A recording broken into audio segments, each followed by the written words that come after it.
Defanging and demystifying executive presence for BIPOC and UP communities.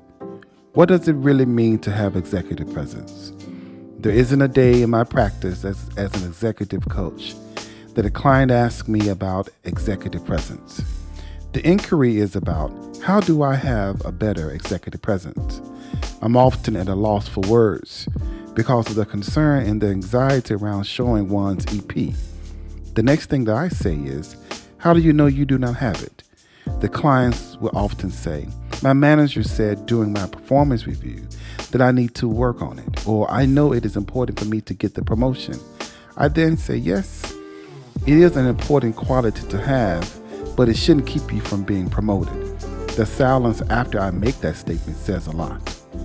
We live in a culture that is obsessed with the powerful and the influential. Any given day, we read think pieces about Jeff Bezos' leadership principles or Elon Musk's views on cryptocurrency. Let's not forget Mark Zuckerberg's thoughts on any subject matter. We want to be invited to the parties hosted by any of these three men. People are infatuated for all sorts of reasons, but one thing they do have in common is they are white, male, and all attended Ivy League schools. These men represent what it means to be a founder and a great leader in the organization. However, these men do not represent most of my clients. Most of my clients are BIPOC, Black Indigenous people of color, and their stories are rich and complex. They are smart, curious, driven, collaborative, critical thinkers, great communicators, inspirational, and empathetic. Yet they are walking around assuming they do not have executive presence. If those aren't the characteristics of someone with EP, then what else is missing? They all have a growth mindset and are flexible, agile, and know how to pivot. Change doesn't scare them, and you can't outwork them. So what is going on with this I don't have executive presence? Do organizations think that the three men in the previous paragraphs are the gold standard of leadership? They do fit a particular archetype: male, rich, white, and visionary. Are we expecting BIPOC people to act like rich white males at work? Who does model executive presence? What is so special about executive presence? The base model of EP considers that there are three dimensions to consider: character, substance, and style. I often refer to this when I'm thinking about how to help my client work through what EP is.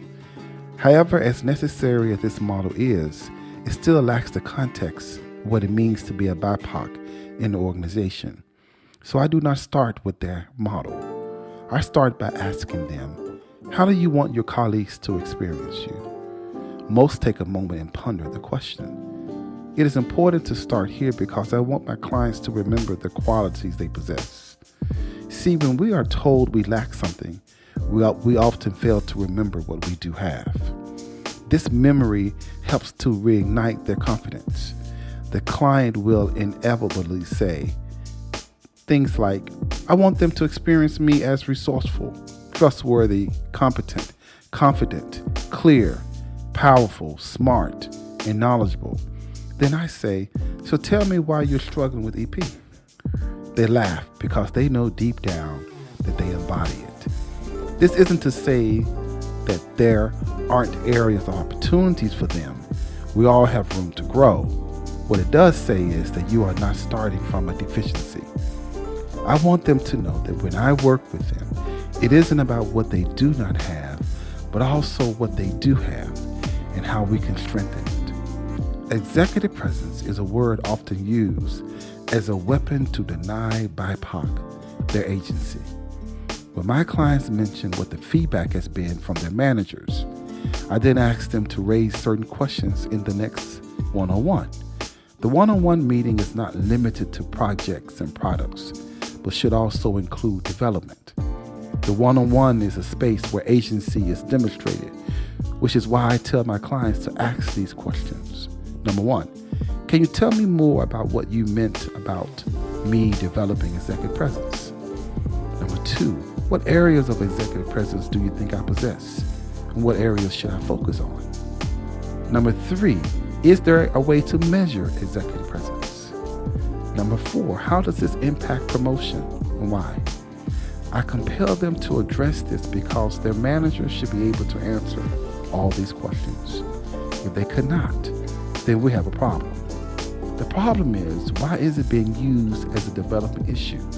Also, they should be working with you to help you develop it. As an executive coach, my job is to fight for the worker. I'm the advocate. I would not be doing my job as a coach if I did not ask them to circle back and ask the tough questions. Once a thing is defined, then we can work toward it as an executive presence should be defined. If my client needs to work on their presentation skills, team dynamics, or communication skills, then the feedback should be clear. To tell someone to work on executive presence is too vague and subjective. Our careers are important to us, and most people do not wake up daily and decide to be mediocre. On the contrary, we want to be a high performer and we want to add value.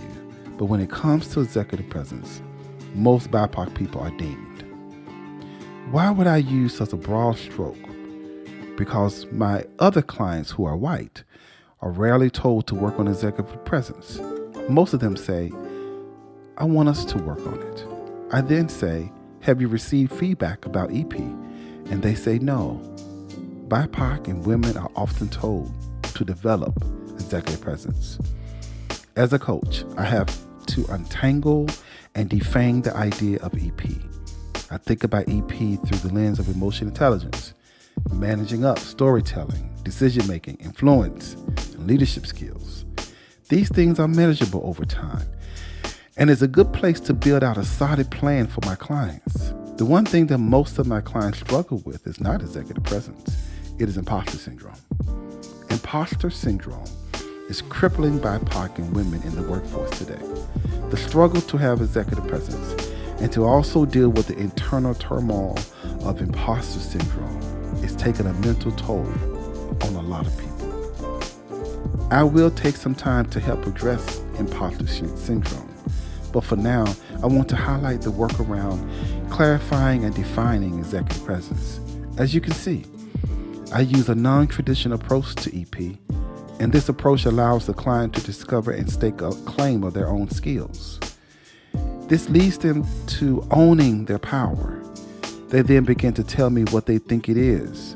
And once I know my clients can define on their own terms, then I have done my job. The next time you or someone you know is told to work on executive presence, please refer to this article for some support. Executive presence is good to have, but it's not a guarantee for a job promotion.